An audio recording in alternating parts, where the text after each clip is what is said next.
au moment où j'ouvrais mon auto-école, j'étais véritablement connu. Parce que vous savez qu'en Afrique, c'est lorsque tu as fait quelque chose de positif pour quelqu'un, en retour, il t'amène de la clientèle, soit il t'amène même ses enfants pour venir passer leur permis de conduire.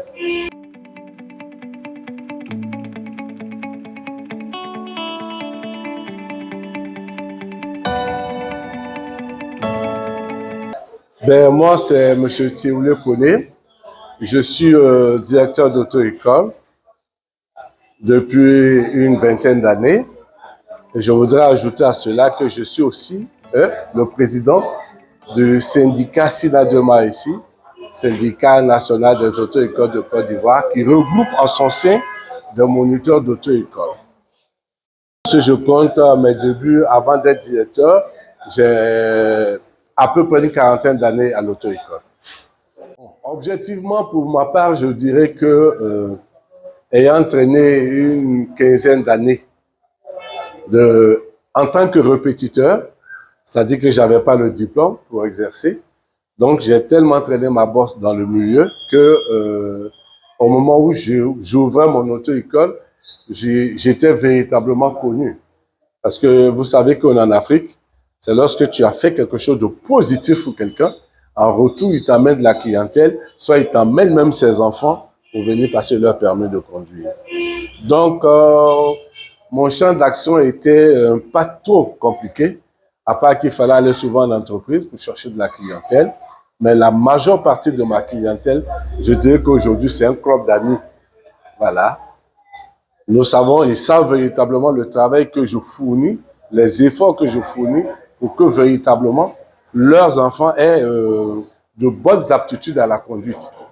Je prends l'exemple de la famille Samanké, qui avait des BACA, où tous les apprentis qui devaient véritablement avoir le permis de conduire devaient forcément venir chez moi pour que je les forme, pour que véritablement l'entrepreneur qui avait ces BACA-là, il sait que quand il sort de chez moi, il aura moins d'accidents.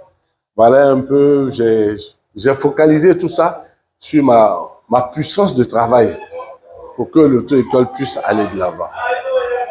Parce que quand on va plus loin, vous avez certaines auto-écoles qui vous font des prix qui ne sont même pas concurrentiels.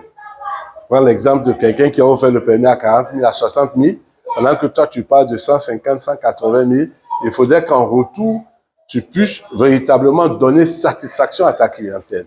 Voilà un peu l'atout majeur sur lequel je me base pour faire avancer mon entreprise, avec mes moniteurs d'auto-école, bien sûr. Nous avons beaucoup d'élèves qui font venir eux-mêmes leurs camarades parce qu'ils ont eu satisfaction de ce que nous avons produit pour eux.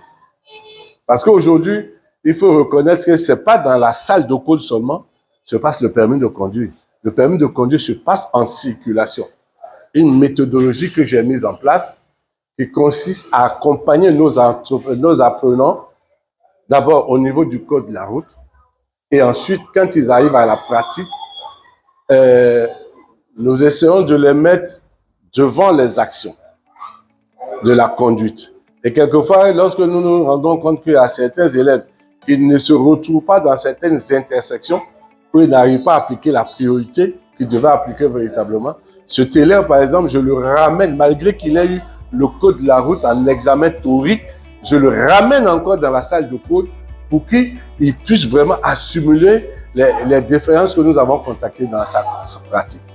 Donc, dès l'instant que vous mettez vos élèves en situation de circulation effective, vous êtes sûr que quand ils partent de là, surtout nos sœurs, quand elles partent de là satisfaites, qu'elles peuvent déplacer leur véhicule avec leur mari, et il n'y a aucun doute qu'elle va vous envoyer ses enfants pour passer leur permis de conduire.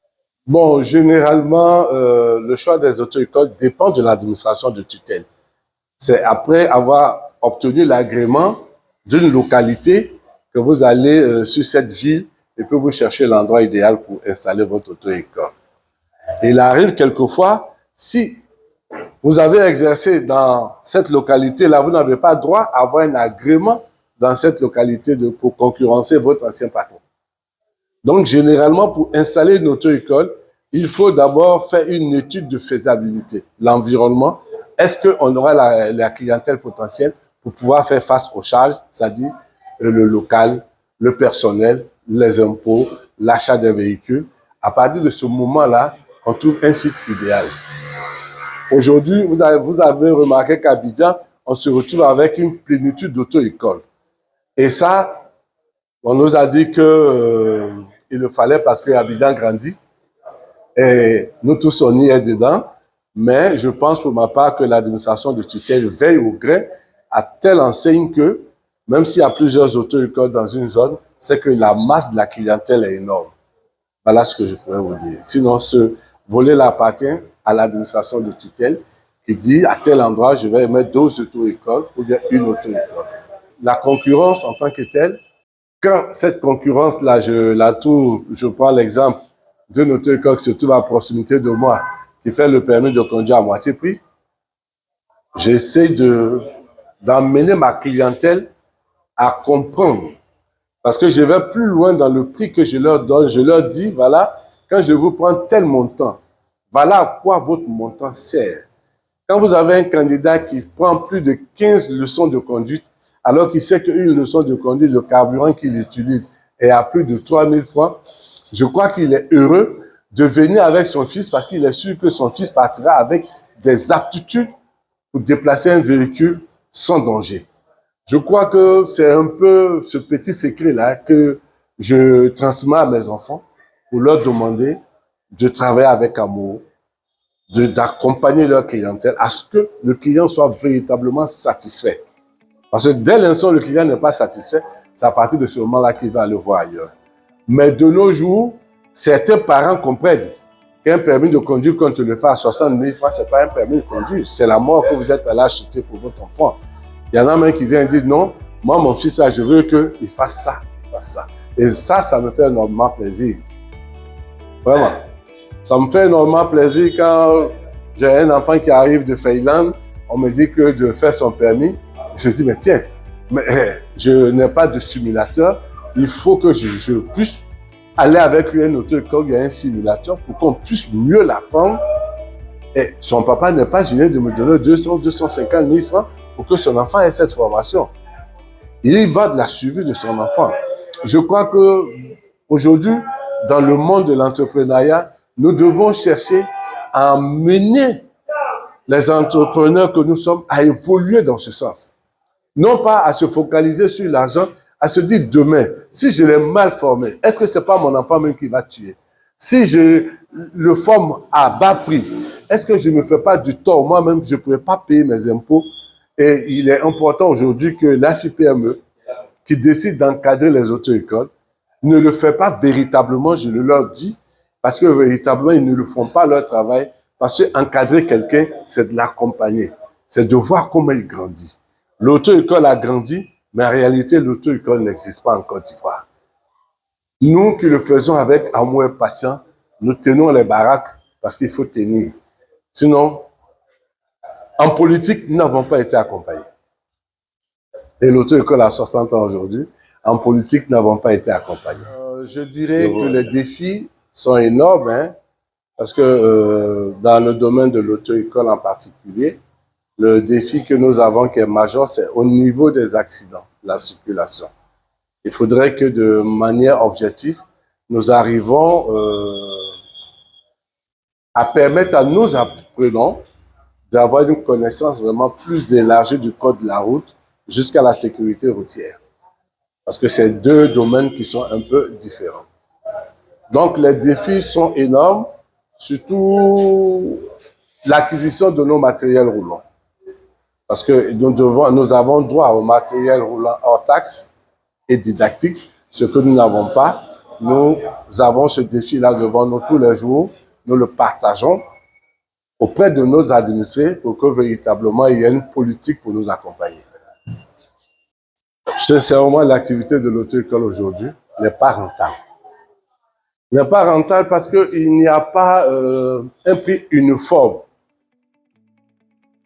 pour le permis de conduire en Côte d'Ivoire.